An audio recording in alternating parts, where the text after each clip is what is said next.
Lagyan mo guys yung atay. Halo-halo lang. Then maglalagay ako ng seasoning. Ayan. Anyway, chopsuey pala itong nilaloto ko. Maglalagay po akong fish sauce. Maglalagay din ako ng oyster sauce.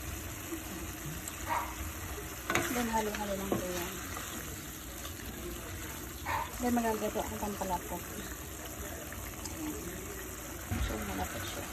Maglalagay po ako ng konting tubig para may sabaw. Maglalagay din po akong carrots para maluto siya. Then tatakpan po yan. Yan po, luto na po siya yung atay.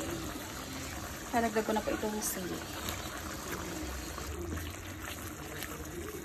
Then nalagay ko po itong cabbage. Yan, tatakpan ko lang po yan.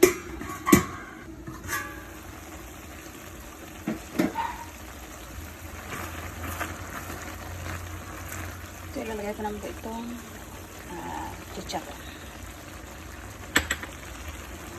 Tatakpan ko siya ulit.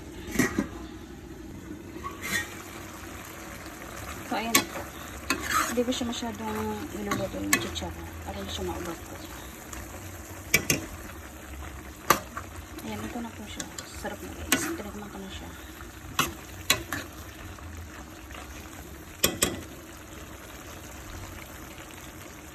Ayan na akong chopsuey.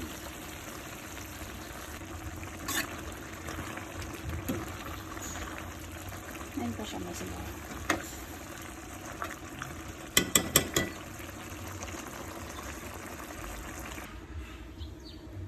Ayan na po akong chopsuey.